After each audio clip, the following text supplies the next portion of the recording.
Hi there, my name is Aaron, and welcome to the Call to Cinema. Tonight, I'm supposed to have Malcolm here, but I think it is later here in the night, so he may have Call actually. to Cinema. Tonight, I'm supposed to have Malcolm here, but I think it is later here in the night, so he may have actually. Call to Cinema. Tonight, I'm supposed to have Malcolm here, but I think it is later here in the. So I think that maybe he may be like. There you go. May already be gone to sleep. So I apologize. Maybe he'll pop in. I'm not quite sure, but I wanted to make a quick video here, basically, because it's been a slower week when it comes to news. I'm not going to lie. I just got back from vacation. I was supposed to be wearing my Bing Crosby cat, but I'm not sure the maid put it. So there you go. What I do know is that Barnes and Noble is having their Arrow sale. And I thought it'd be fun to look at some Arrow titles, look at some recommendations. I've broken it down. I have purposely stepped away from the box sets and some of the stuff that you would normally expect me to choose for Arrow. We may look at the box sets when we go to the website. Then I can give some recommendations there, some recommendations on boxes, 4Ks. But I want to focus on movies that I think everybody should have in their collection. If these are the type of films that you collect, and I'll be going over an eclectic different bunch. I also have chosen a few films here that I've chosen for the specific reasons. Hey there, Eddie. Welcome, man. Hey there, Michael. I know. Yes, let's start off with that before anything else. So, for those that don't know, unfortunately, what Michael said is sadly true. We lost one of the greats today. We lost Wim Friedkin.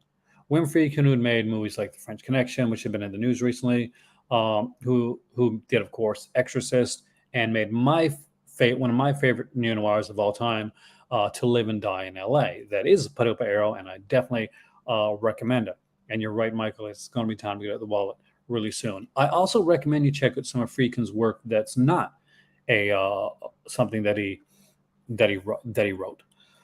I know that the original Narrow Margin was put up by Warner Brothers, and correct me if I'm wrong, because I often am.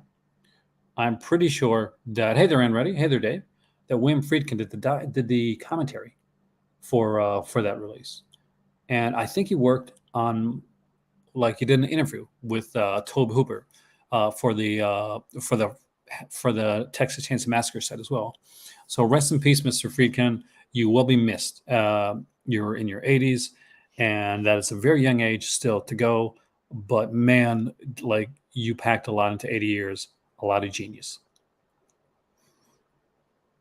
Well, I've already focused on the Criterion one a while back, so I'm going to try and focus more, Alan, this one today on the Arrow one. I do have a couple releases here that are older Arrow releases that are long in a print that I wanted to show. That'd be fun to show those too, so you can see some of the earlier releases that Arrow put out that were were the limited editions back in the day before they became what they are right now.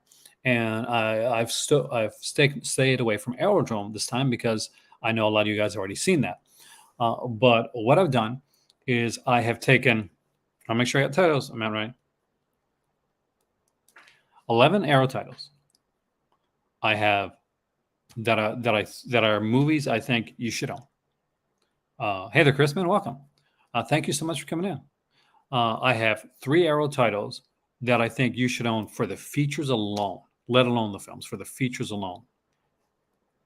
I don't have Pray for Death. That is a fantastic title, though. Good film, and I need it.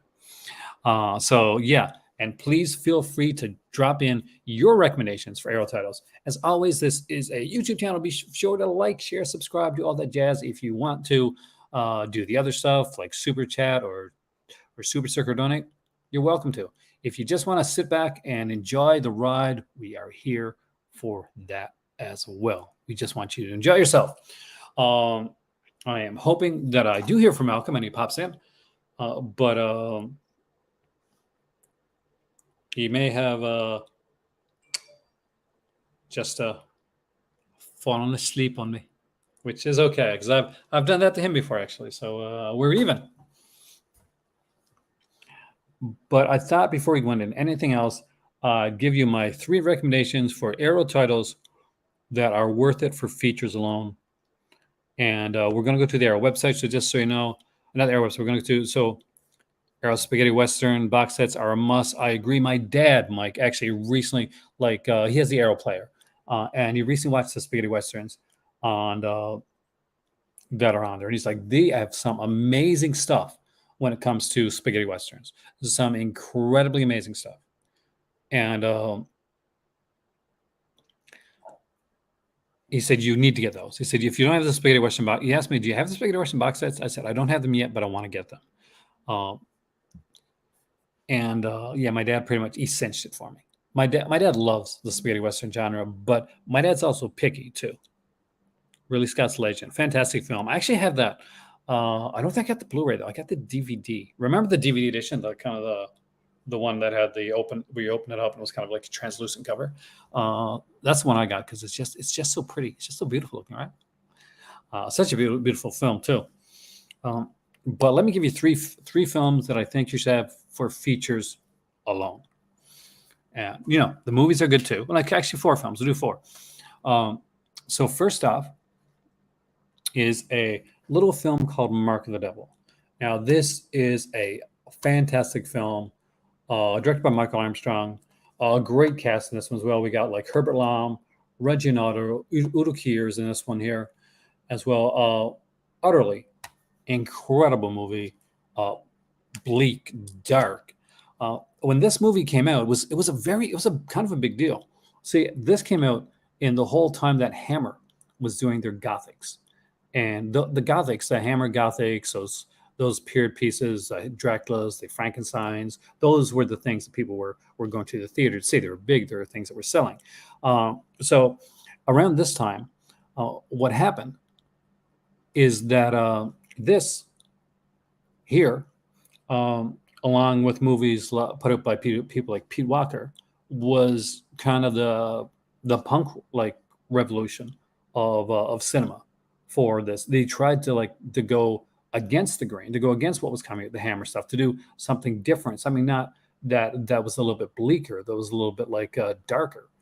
And what's really great about this release, aside from it's a fantastic film, is there's a great documentary on here. There's a lot of great features on here, but the best one is called Mark the Times. It is a feature-length documentary, and it specifically details the whole idea of this entire kind of new wave of British horror directors that are coming out there. It was a British new wave kind of revolution to go against it. And they mentioned there Michael Armstrong, Norman J. Warren, David McGilvery,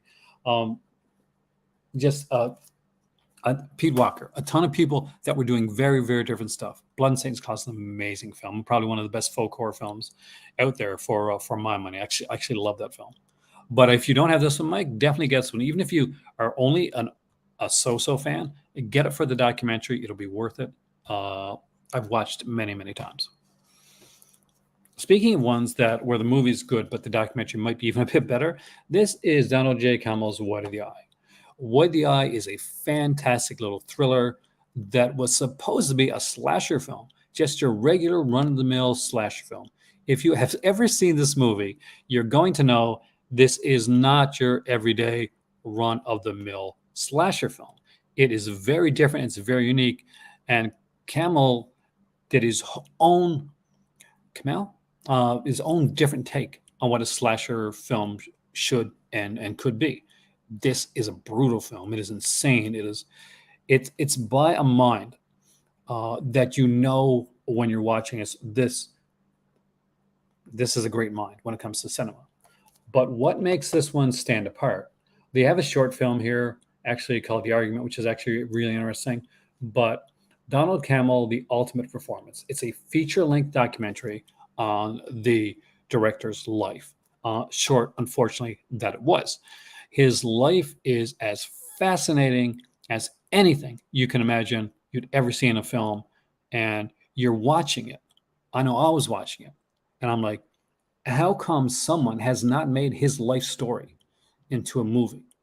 Because it would make the most fascinating freaking movie that you can imagine.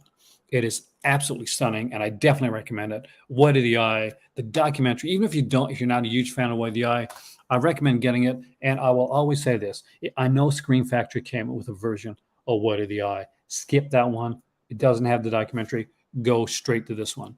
And if you've got the Scream Factory edition and you can get the What of the Eye edition, this is 110% the better edition for you to pick up. When it comes to great documentaries and we got and great and some really fun films, Remo Williams actually saw this movie in theater. This was a Dick Clark production. I'm not joking. Dick Clark actually produced this film. So Remo Williams was a character that was part of a whole pulp novels called The Destroyer, right?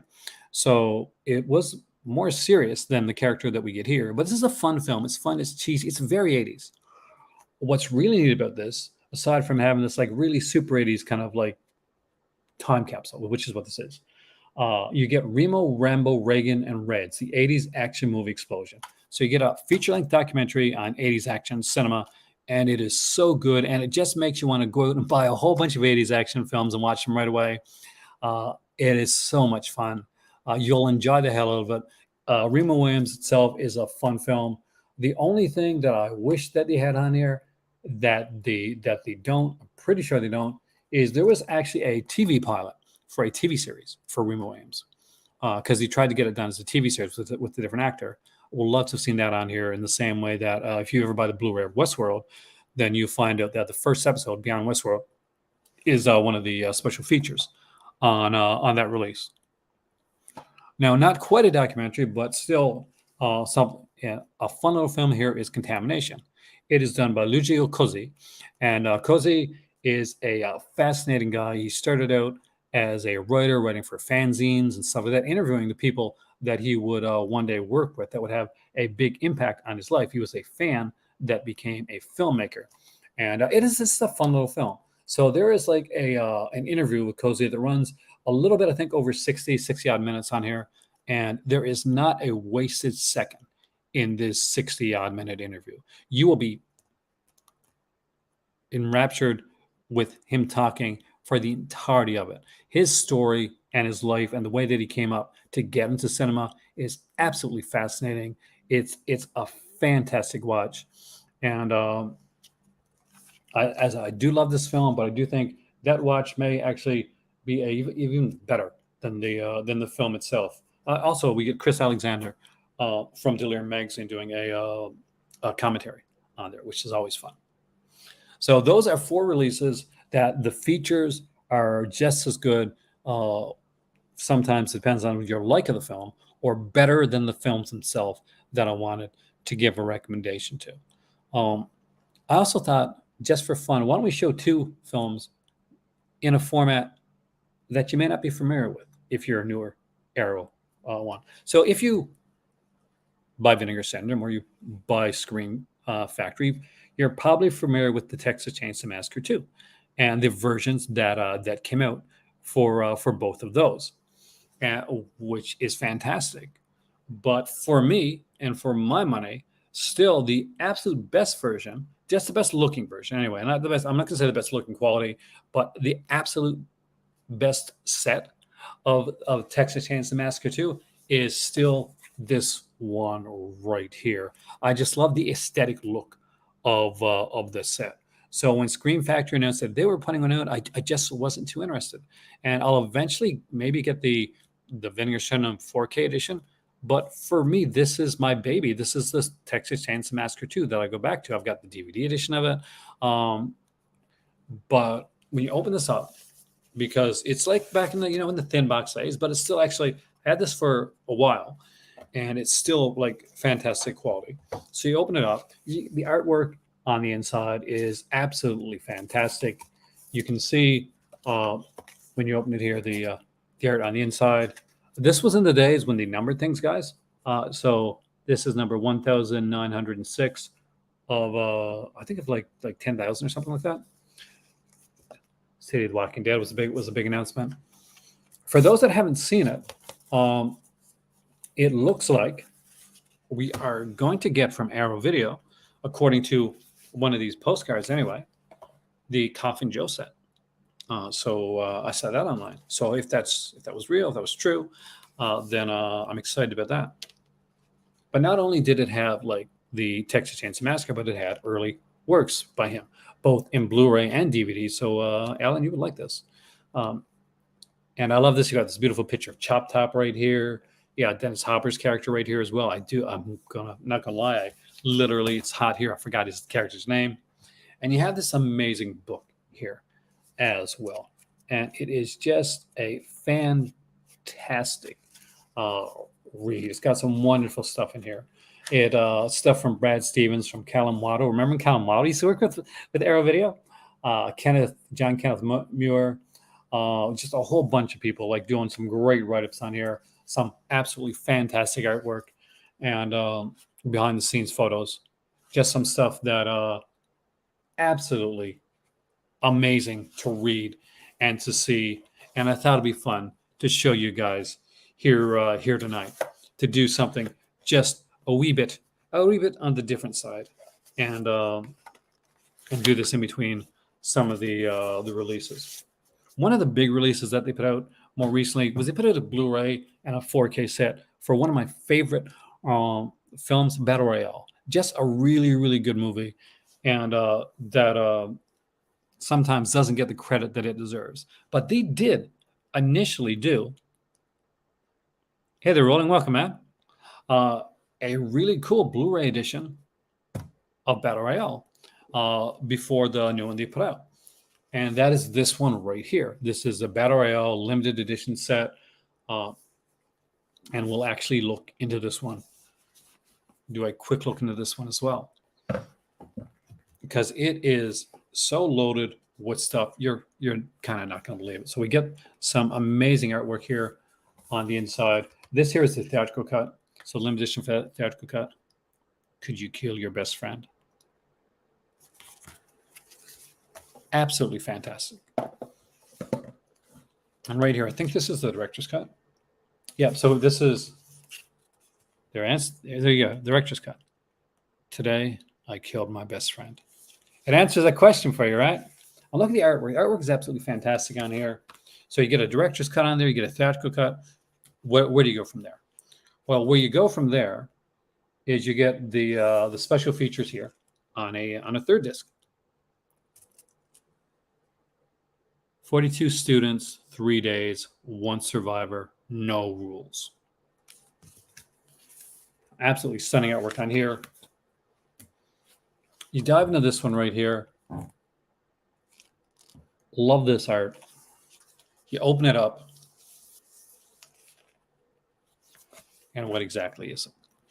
Well, so you get artwork and concepts right here. So that's what we get, a book of artwork and concepts for the film. Just some utterly fantastic stuff. I will try harder to kill my classmates. And the second book that you see right here are essays and commentary. So again, you are going to get some stuff here from Tom Mess. You know, somebody that would become a very big name when it came to a lot of the Asian releases that they put out. And he's got a whole bunch of stuff here. Even like there's an extract from the novel Battle Royale as well, which is absolutely utterly fantastic. But you think, you can stop there. You got 2 versions of the movie. You got special features. You got like this whole book. But then they did this, and this is the piece de resistance for me. So as you guys know, I'm a big fan. I'm a big comic book fan, and this right here is Parents' Day. So Parents' Day is the comic book prequel to Battle Royale. So if you want to see what happens before Battle Royale, then you read this comic, because this is a way to find out. It also has the picture right here of the class, which actually works for the limited edition pressing amount, which I have 4,494 of 10,000. I actually at one point owned 2 of these, and I think I traded one for some other releases. But it doesn't stop there either, because at that time, Vinegar Syndrome were doing a lot of posters with their releases. So it came with kind of a mini poster as well. So you can see right here, got the Battle Royale poster with the class. And we have on the back the connected artwork that we saw from those other releases. And that's still not all, because they also gave you some fantastic, like, lobby cards.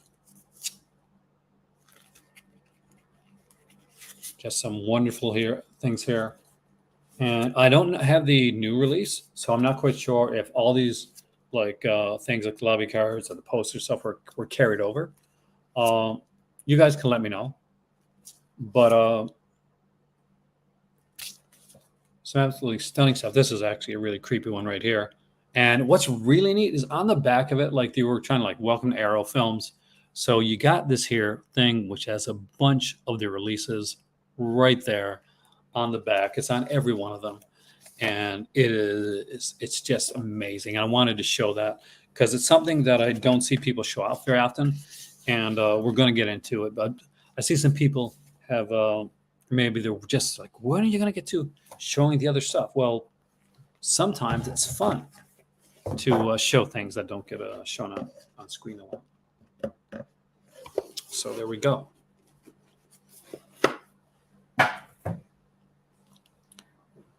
And I'm going to guess Malcolm has gone to bed. Maybe at an early morning.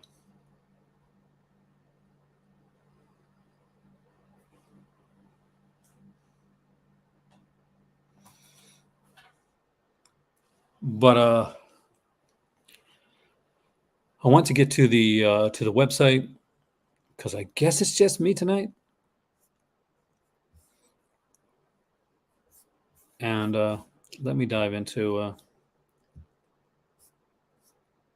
where it's at.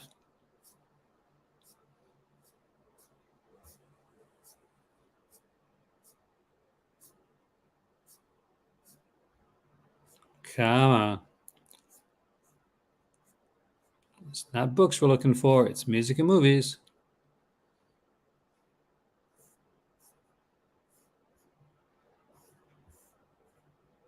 We need to find Arrow. So it's got a movie and TV deals. And you can see right here, the 50% off the Arrow website is right. It's right here. We'll go over definitely go over a few of these here. Why am I getting Criterion? That's not what I said. I don't mind Criterion, but when I'm making a shorter video, guys, this is not at all what I was looking for.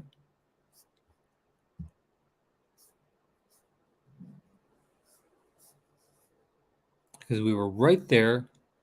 We'd seen the 50% off Arrow. There we go. See, now we're getting the stuff we want.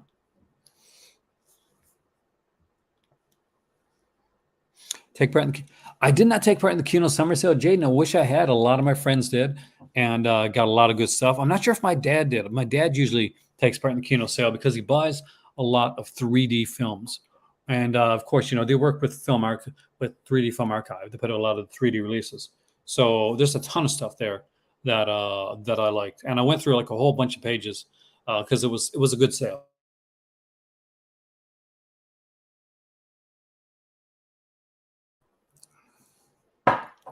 Now, as we're going into this, every once in a while, I'm going to come back here. I'm going to show you a release that I got in my collection, something that I definitely recommend. And if it's a release that I'm showing that's on here, paying for is really, I wish I lived in Canada. I'm not quite sure if the paying for there. God, I almost choked there, Jen. But I'm not sure if paying for worked for us there. I know we had certain ones for a pay in certain segment type of thing.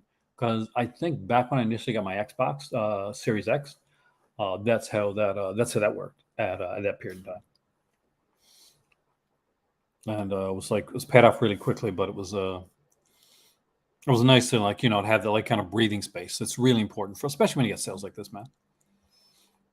Let me put up my this will be a shorter video because reason, guys, in all honesty, is we were traveling today. We're coming back from Essaouira.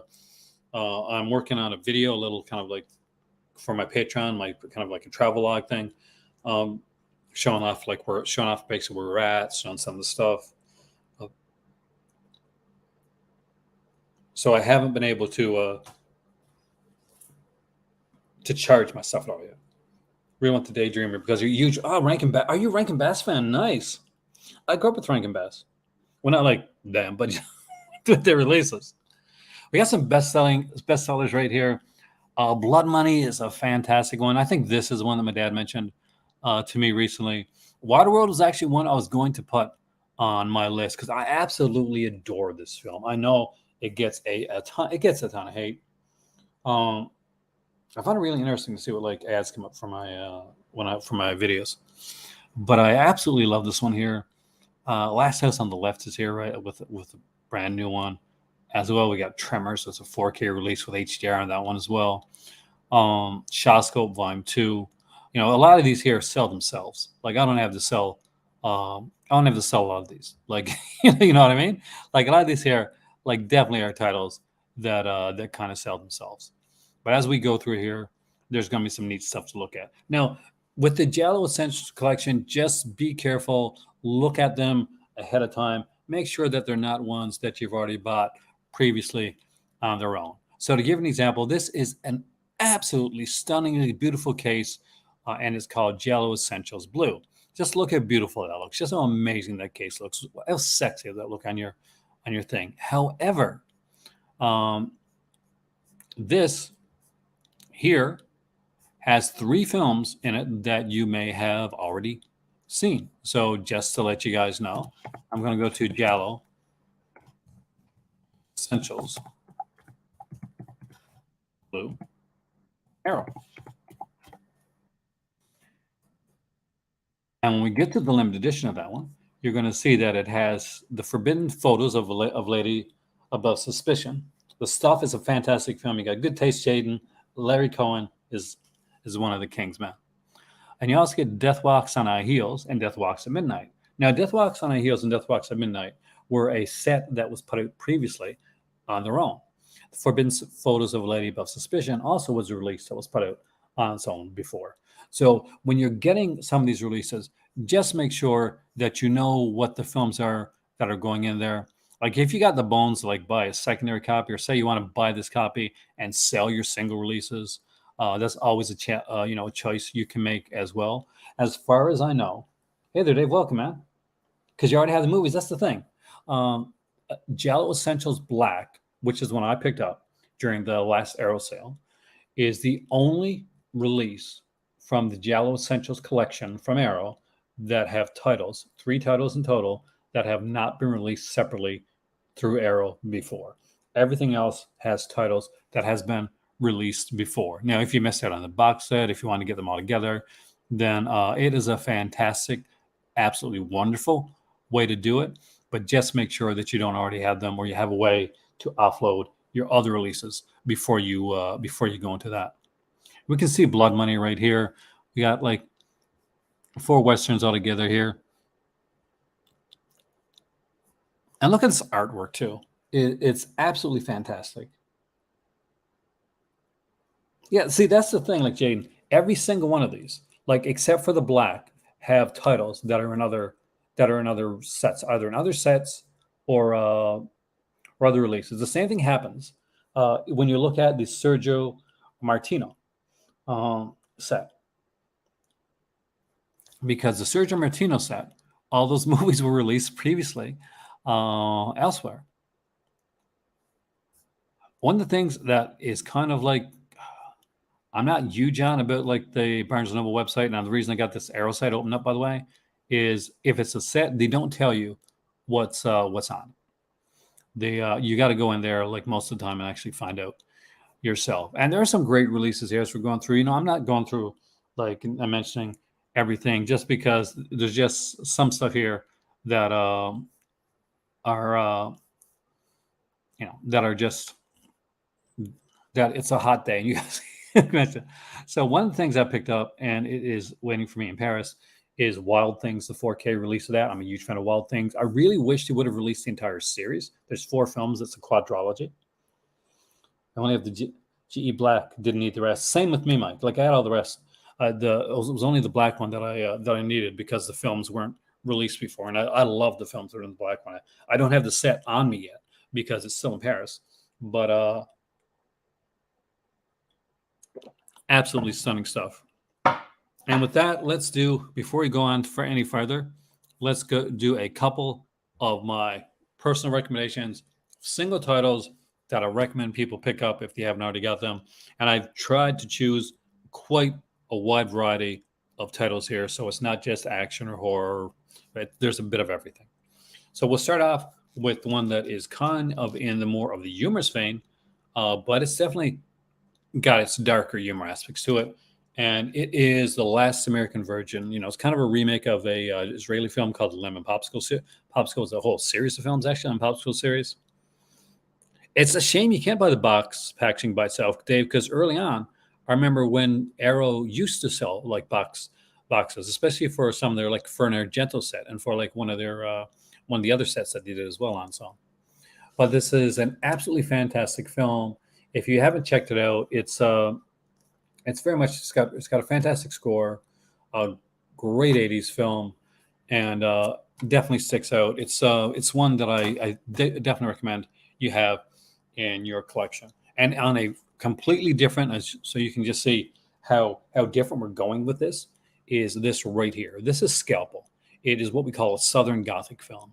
It is absolutely stunning. It stars Robert Lansing and Judith Chapman.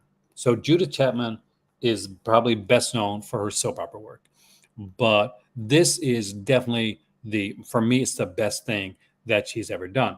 It is a incredible film. The less I tell you about it, the better, because it's twisted AF, like not even joking, but such a great film. Runs 95 minutes long. Does not wear out its welcome. Truly, truly something that everybody should check out. And the third film, before we go back to the website there, that I'm going to recommend is a perennial classic that we all saw on VHS and like box sets on late night TV, and that is Horror Express. This is the perfect way to own this film. Wonderful stuff. The brand new commentary by Stephen Jones and Kim Newman. Some great interview stuff on here as well. But just owning a Blu-ray copy of Horror Express is so amazing, because this is one of those ones you grow up, you watch like crappy copies of, you watch it late night on TV, you know, because it's got the cast, right? You got Telly Savalas there, you got Christopher Lee, you got Peter Cushing, you got like super creepiness in this film. This movie creeped me out, like it really did. And of course, sadly, I got the edition now. It doesn't have the booklet anymore, and it has like, as always, the kind of like the really cool alternate artwork on the inside.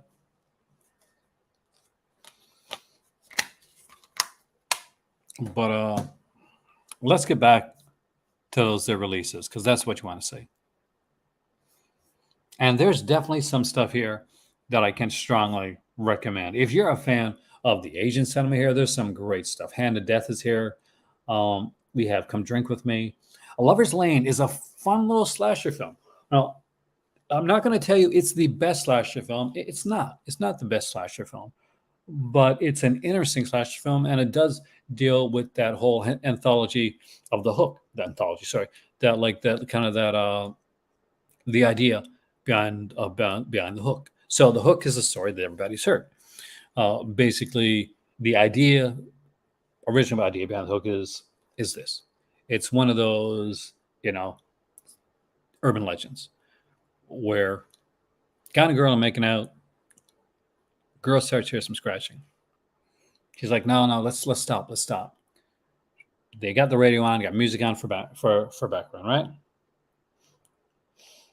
And they hear like a maniac's escape from prison, escape from an asylum. And she says, oh, we should go home. Like just, come on, just 5 more minutes. Let's get in the back seat, that type of thing. And so finally she just, no, I'm sure I heard something. We're going. So he's pissed. He's like, okay, shag this. I'm taking you home. Jumps in the front seat. Doesn't even give her time to put on her seatbelt. Floors the car. Gets back to her place. Jumps out to let her out because he's still mad. He's still frustrated. He's peeved. Gets to her door to open it up.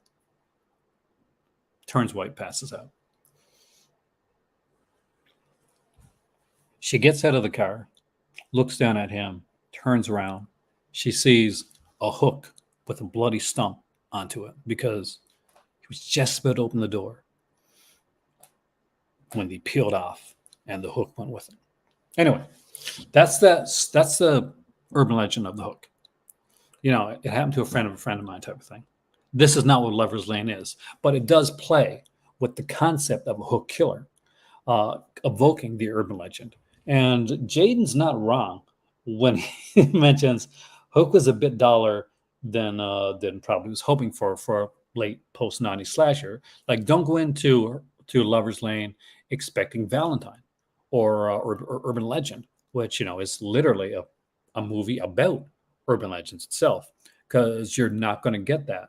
But if you temper your expectations for something like this and know that you're getting something all kind of maybe more quickly made, more cheaply made, you can have a lot of fun with it.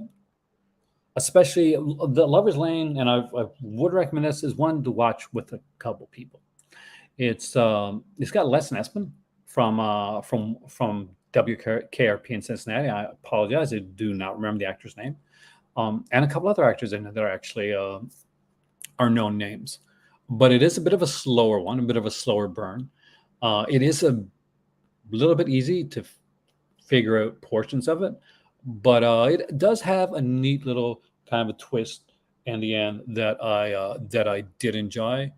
But you know, this is definitely one to temper your expectations at. This is not going to be on the level of a Happy Birthday to Me or something like that. But if you're a slasher fan, it is something that does belong in your collection. Far Country is a fantastic James Stewart film. We got Flash Gordon, the 4K. We have this. We are huge Flash Gordon fans, so that's always going to be one that I'm going to recommend. Dune. So one thing I will say about this version of Dune, about the Lynchian Dune, is this right here, and that the new Dune is absolutely stunning, but I do myself absolutely love Friedkin. There you go, right there. If you're a Friedkin fan and you don't have it, Cruising is an absolutely masterful film. It really is. Is that the new Dune? And my sister-in-law actually spoke about this today. It's duller, and I don't mean duller as in like more boring, but it is, even for a movie like Dune, it is. It's not. It is flatter than the Lynchian version. Thank you so much, DIY. And with that, we'll do this. So for those who don't know, we have ones, and I'm going to have some new ones coming up in the next day or two. So anytime somebody super chats or donates or super stickers, we're going to go out there and we're going to put out. We're making new like little clips and things to put in to for people. I think, see, we say even the TV versions. I will say this, Dave. The TV versions for me at this point are my favorite versions of Dune. I like the Lynch Dune. Like I'm one of the and like I liked it. I read the books. I liked the new version of Dune, though I did think it was a little long, and I do like that they're moving it out. But I love the TV miniseries version of Dune. I think was there's certain times when you're watching it, and there's things that are just from the books, like it's just right from the books, and that's absolutely stunningly wonderful thing to see. We got Shanghai Express, which was a lot of fun here as well. I will say, Vengeance Trail is definitely one that I would give like a kind of a bit of a high recommendation to. I absolutely love this one here. Massacre Time is one of my favorite of those type of westerns. The Lucio Fulci western.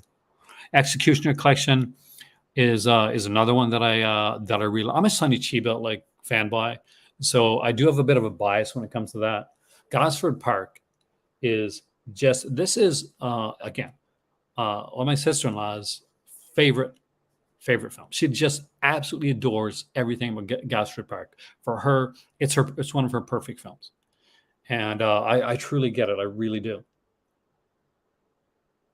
Hey there, Ray, welcome, man. Thanks for the comment on the comic thing. Before I can't unbox those because I don't have them. So, but we'll see more stuff coming in the future for the cult comics, especially after the response that we got on our last one. I will give a strong recommendation to Edition here. I'm not sure why they got director Real here because it is Takeshi Miike. It is a fantastic film, and you never hear the words "kiri, kiri, kiri" again and not be able to wince just a little bit because we get some stunningly amazing stuff. And you can see some great stuff right here, right out of the gate. We're coming out with things like the original Crazies, which is absolutely fantastic. You know what's really great about the Crazies is that the Crazies remake is actually really good. It's one of those where you say, often you see like, you'll hear that a remake's happening. You're like, oh man, I'm not sure. I don't really want to mess with it. Crazies is a remake done well, but this is the original. And look back at the original, there's some great stuff on here. We got True Romance on here, which is a fantastic film. Adore this movie. I'm a big proponent of Mary Shelley's Frankenstein. I know a lot of people didn't really get into this one, but I saw this one in theater. Maybe I'm a little biased because of that. One of the films that I did grow up with, and I'm still stoked that I have the limited edition of, is a little movie called Society. It is a gross film in a pre-Terrifier world, where once you know what the shunting is, you can't unknow what the shunting is. This is the standard edition release. Unfortunately, the limited edition, which I have, is long out of print. What the limited edition had that the standard edition didn't have is a really cool sequel to Society done in comic book format, and it's really, really good. And who knows? If we end up getting a couple more donations here, or like super chats or super stickers throughout the night, maybe I'll go over and I'll pick out Society and I'll show you guys, and I'll show you the comic book there as well. The 8 diagram pole fighter is, again, another really fun one. Vamp, I really enjoyed. I had a massive crush on Grace Jones. I really, really did. I actually, you know what? I'm going to be honest with you, Dave. I have not gotten down to sit and actually watch the Soska sisters like Cronenberg Shivers yet. I really, really want Shivers. Do you mean Rabbit? Because I think they did Rabbit. If they did Shivers, I totally missed out on that one. But I haven't got to see Rabbit yet. And it's a film that's got like literally the name of my channel is called a cinema. It's CM Punk. Hey, Simba, welcome, man. CM Punk is in this film. So is AJ Lee, I think, his wife. And I still haven't got to sit down and watch it yet, which I hope to do in the near future. So hopefully the next time that you ask that question, I'll definitely be able to answer it. But yeah, my channel is called Call to Cinema. I was a huge wrestling fan, and one of my favorite wrestlers was CM Punk. And Call to Cinema really does come out of like, I really like this wrestler, and I love the cult of personality and that whole aspect of it. And that's where how I got the name for my channel was one day sitting down listening to some music, and a cult of personality came on, and I kind of just like, I think I can do something with this. I think it's workable. Cinema Dave, have you picked up any of this Arrow stuff, by the way? Because I would be kind of intrigued to know if there's anything here you got. I am a big fan of Phantom of the Mall. Now, here's the thing. If you did not see Phantom of the Mall back in the late 80s, early 90s, you may not be the biggest fan of Phantom of the Mall. Because I am going to be honest with you. It is a film of its time. And I have found that some people that have seen it, that hadn't seen it years ago, were not as big and a fan of it or stoked about it as I was. But I was definitely a huge fan of them.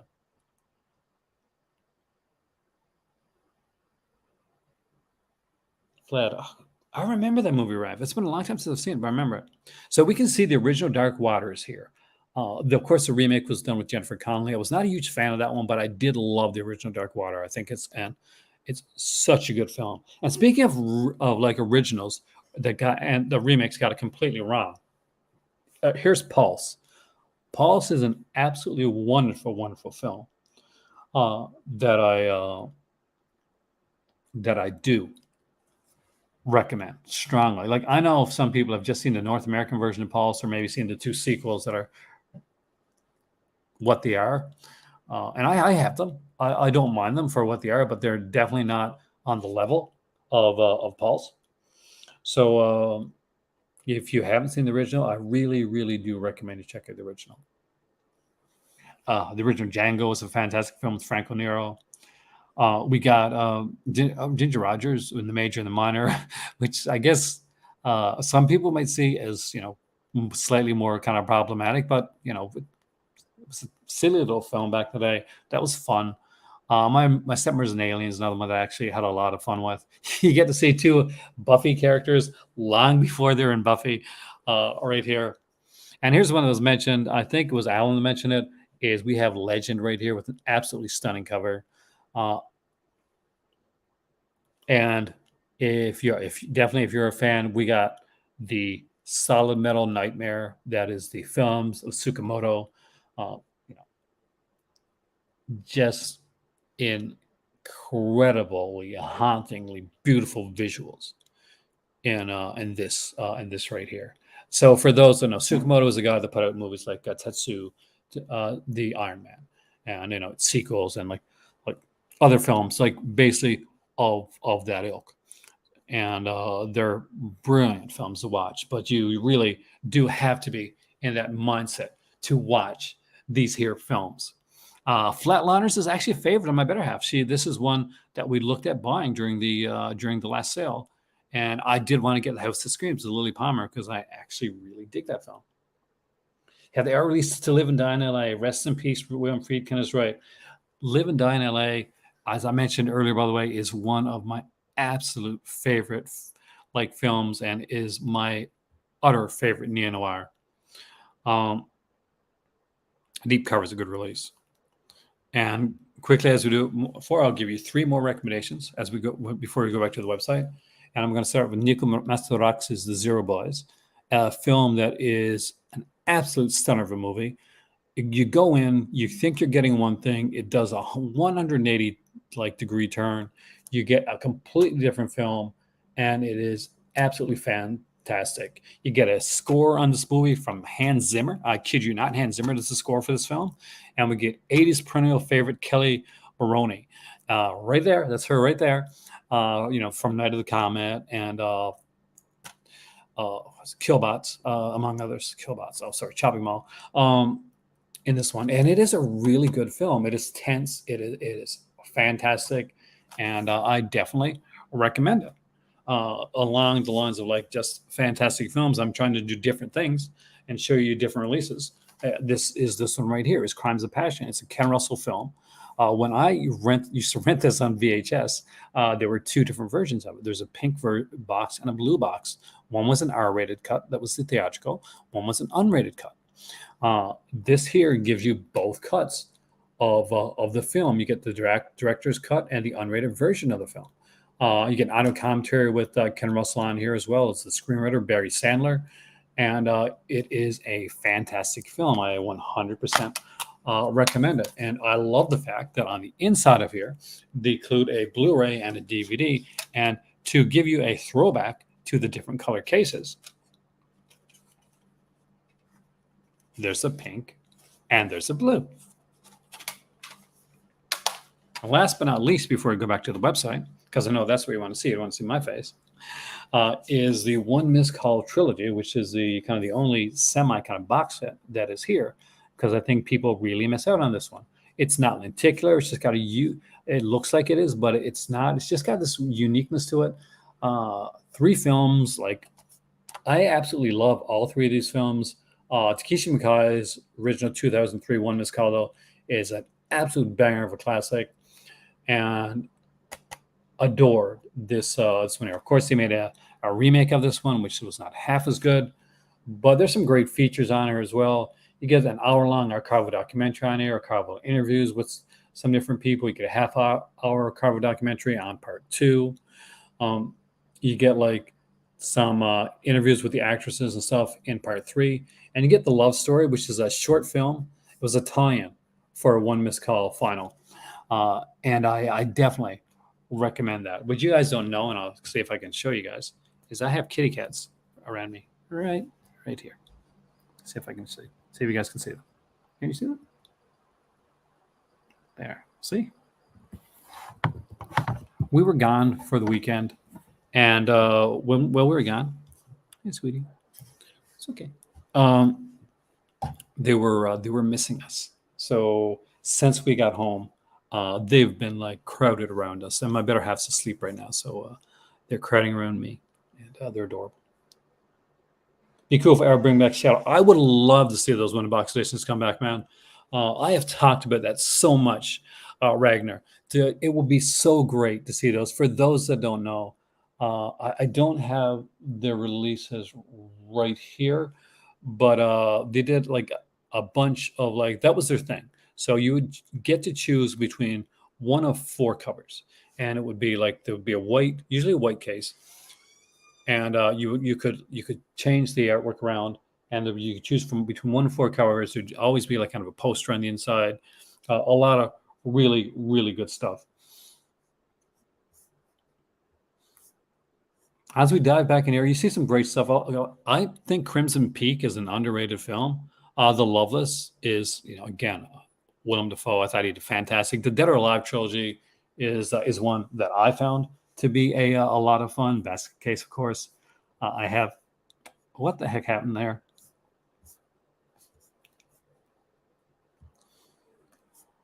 And Slugs is one that I really do enjoy. You can see One Missed Call right there is for $24.99, which is a fantastic price for 3 films. I don't think you can go wrong with that. We got Gamera, the Heisei era here.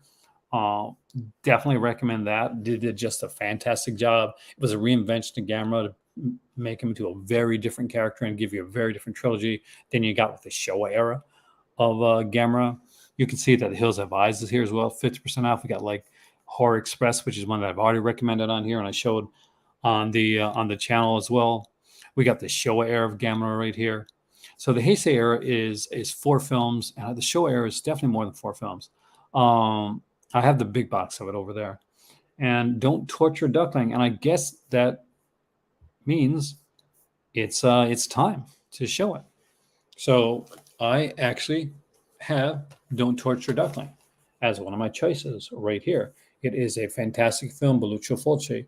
It has a great commentary by Charlie Howarth on here. We get a video discussion by Mikhail J. Koven. A great video essays on here by Kat Ellinger that it's alive. Fantastic film, man. Love all 3 of them. I do. I like. I know Island of the Alive gets a lot of hate, man, but I like it. But if you have never seen this release, like never seen this film, like going blind. Hey, they Twisted Cinema, welcome, man. Well, thanks for coming in either way. No matter how long you stay, like it's always great to see you, man. But recommend you pick this up. It's a great release, utterly stunning film. And right alongside that, might as well like mention it right now, is What Have You Done to Solange? Again, early role for Camille Keaton. We're going to be in I Spit on Your Grave and do a ton of films. There's, some over in Italy as well. But right here, if you've never checked this out, What Have You Done to Solange? An amazing Jello film. Both What Have You Done to Solange and Don't Torture Duckling, you could kind of like double feature them. Be pretty heavy double feature, but just 2 of the ultimate all-time best Jellos out there, and stuff that you can see. It's such an amazing film, isn't it? And without giving anything away, it's a brutal film, and the ending is just such a gut punch. And it's the first time I think that we get to see Lucio Fulci kind of like incorporate Donald Duck into his films. He would do it again, of course, in the ultra sleazy classic New York Ripper. But there's a Donald Duck toy that's kind of important in this one. As we go through here, we get things like Hard Ham, which is, again, another great film. Island of Death I own this on DVD. The features on DVD are more features than they are on Blu-ray. But it's not for everyone. I would recommend the Ringu collection at $49. That's a great price for 4 films, and the features on that are absolutely fantastic. Uh, Edge of Sanity, I really enjoyed.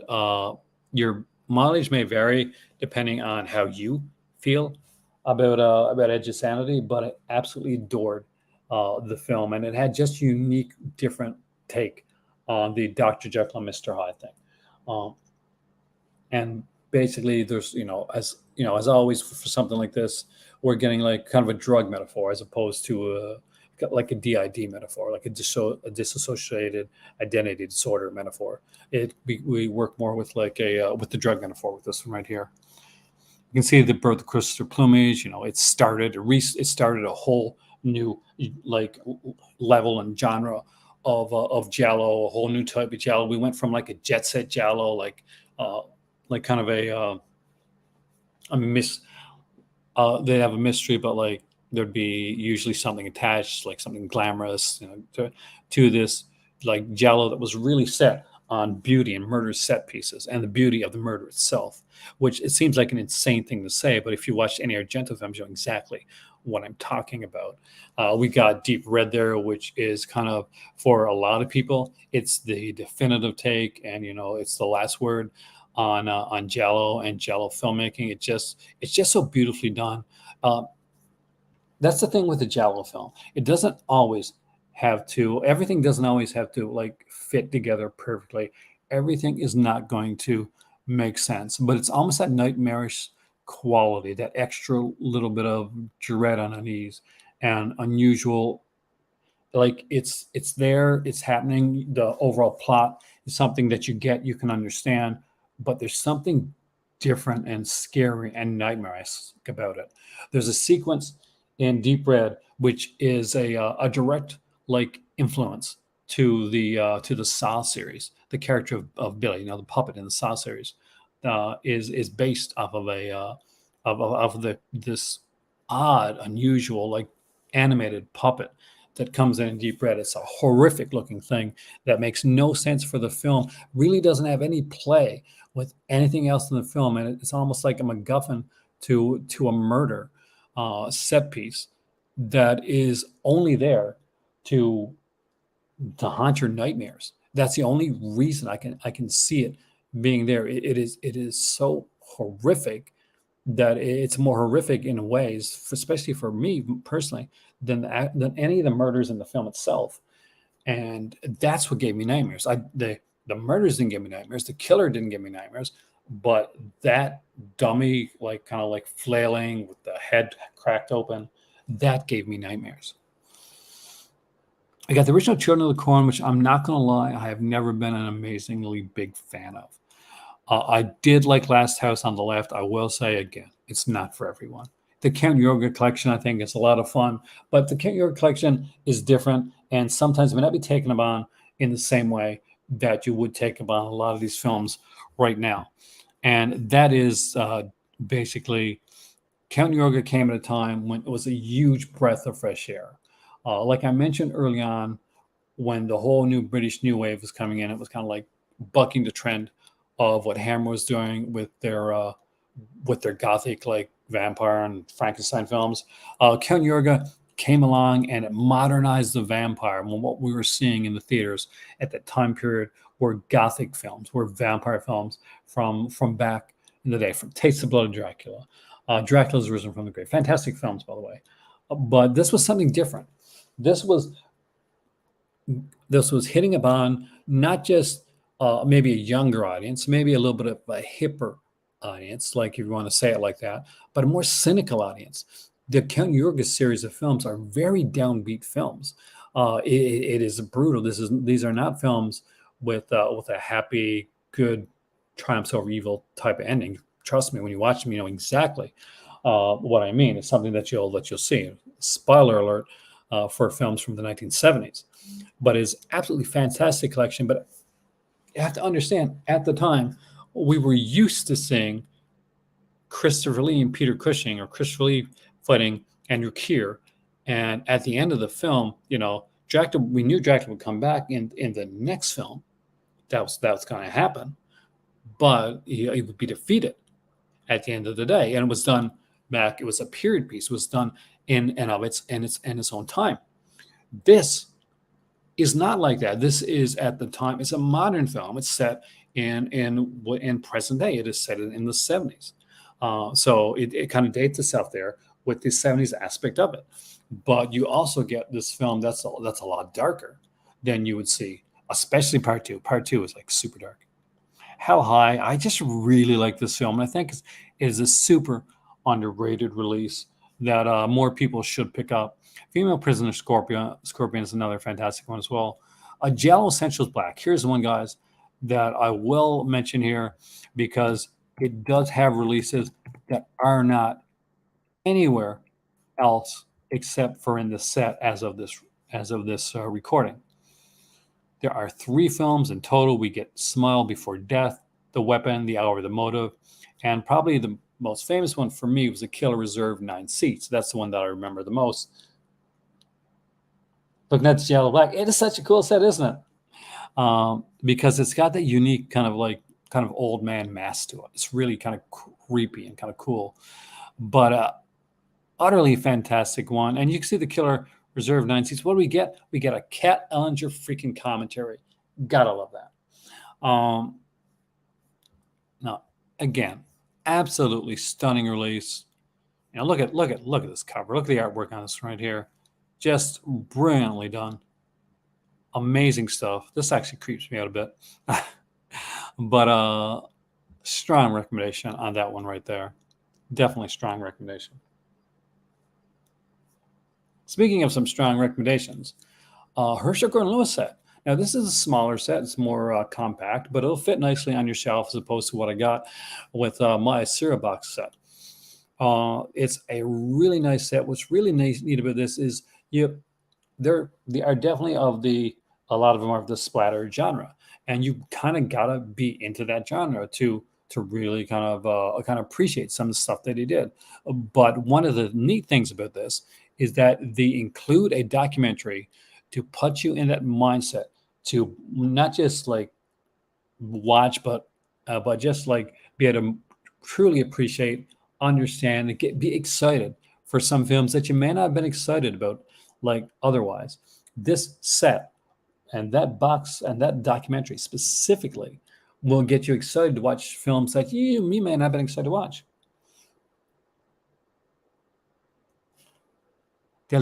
Deadly Blessing. I'm not gonna lie, man. If Deadly Blessing, I actually like.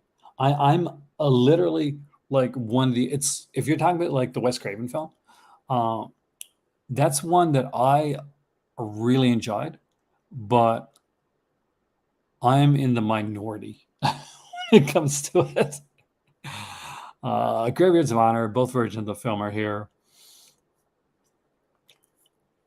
Your Vice's Locker Room and Only Have the Key. I can't recommend that one strongly enough. Absolutely adore that film. Edwidge Fenwick. Anything Edwidge Fenwick is in, man. As you saw already, I already recommended Crimes of Passion. This Policia Teshi set, Years of Lead, is really, really good. Yes, now I can actually say Policia Teshi as opposed to how many times I used to say this and get the pronunciation wrong. Millstone Women is really good as well. This is one that I'd forgotten I'd seen, and once I got to rewatch it, I really enjoyed it. Girls' Night Out is good. Like, it is good for a slasher film. It has some neat sequences in it, but it's never going to be a graduation day. It's never going to be a happy birthday to me. It is interesting for the concepts that it has. Oh, good. I'm not alone for my love of Deadly Blessing. Anyway, thank you, man. But it's an interesting film, and I do think if you're a slasher fan, it does belong in your collection. I did put my money where my mouth was, and I bought that one. The Gothic Fantastical set is still one that I haven't yet picked up myself, but I do absolutely adore this here this here style of film. I do have Immoral Tales. So Immoral Tales is by God. I would butcher the director's name, but by the guy that did the movies like The Beast. But not only Sharon Stone, because we also get some other actresses, and you get the girl from was it Buck Rogers? Is Buck Rogers in there? But the one that people forget, the one, Mike, that nobody like picks up on, that nobody mentions, is that one of the three girls, like, it's not the Sharon Stone one, but one of the three girls there is Patty Simcox from Grease. Yeah, go back and watch it again, because the really chipper, cheery ponytail cheerleader, uh, Patty Simcox, that is made fun of by Rizzo and the gang, is actually one of the main actresses in Deadly Blessing. I'm a huge fan of Grease and musicals in general, so kind of a thing there. But Immortal Tales, so that was really good. See, The Beast itself was originally a short Immortal Tales like episodes, because this is like an anthology film, kind of an erotic anthology film. Extremely well done, extremely artistic, just really, really good. I'm not gonna lie, Killer Nun with Anita Ekberg was, maybe I saw it at the wrong time, but I was not initially impressed with the film. I do feel like maybe if I go back and watch it again, I'll feel differently. But when I initially saw it, I expected more out of it. I just thought it was very tame. It was not something that just it didn't stand out to me. The Baby is one that I like. It's not for everybody. Its ending is insane, but I'll say it's definitely worth checking out. The Bloodthirsty trilogy, if you're a Hammer fan, if you're a vampire fan, you should really already have this in your collection. If you don't, $24. It's 3 films. They're really good. You got Lake of Dracula, right? Evil Dracula, and the Vampire Doll, I think is the first one. So 3 films altogether, very stylistic, very well done. I remember back in the day, my dad had the DVD. No, sorry, no, the VHS of Lake of Dracula. I think he might have had the VHS of Evil of Dracula, but I don't think he ever had Vampire Doll. But I remember us watching the VHS of one of them together, and I was just amazed by just how beautifully it was done, and how it evoked that sense of like gothic horror and that Hammer-esque aspects of it. We got The Woman here. If the limited edition is still available from Canada, that's the one to get, because it has an extra film on there. Brother of Satan's a lot of fun. I actually really like that film. Eaten Alive, again. Yeah, so it's time to do the final 3. It's okay, maybe. And I just realized I'm trying to show, I'm saying all this stuff. I was not showing you guys what was on screen. So always feel free to like call me out on that, because I've done that before. So Eaten Alive, fantastic release by Tobe Hooper. Wonderful film that unfortunately had the sad fate of being his film after Texas Chainsaw Massacre, which is just such an amazing film. How can you follow that up? You can't. You really can't. But this is a damn good follow-up. It's a really good film. It's a lot of fun. It's got some of my favorite actors in here. Marilyn Burns comes back. We got William Finley, who we'd worked with before. You get Robert Englund, who is Buck, and you can finish that sentence yourself. And it is such a cool little film. If you have never seen it, I 110% recommend it. Neville Brand absolutely steals the show in this one right here.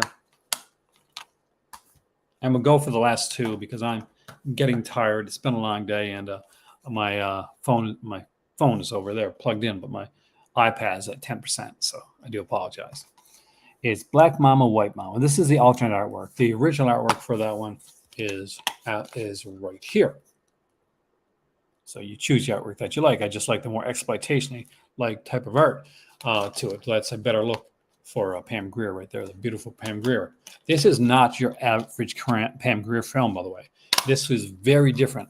If you're going in expecting a typical women in prison movie, you are definitely not going to get this. This was a script that was co-written by Jonathan Demme, and it really shows because it has some meat on its bones. Not only do you get Pam Grier in here, but we get the fantastically talented and sadly passed away, Sid Haig. I got to meet him. He was a wonderful guy. He was exactly like I expected Sid Haig to be.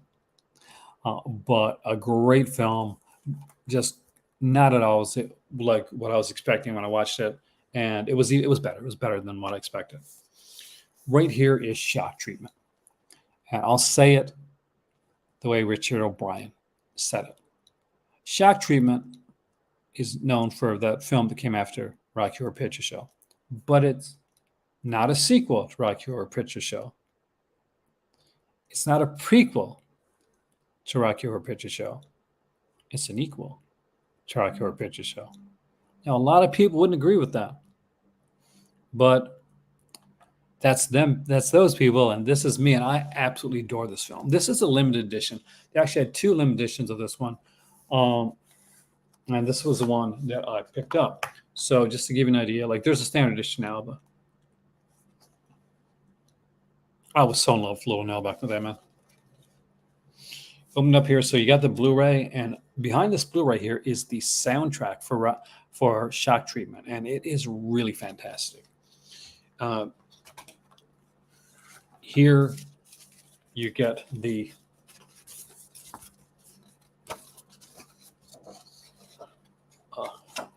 a Denton sign, and it's got to be DTV. Here's the booklet for Shock Treatment. That's the original artwork you see right there.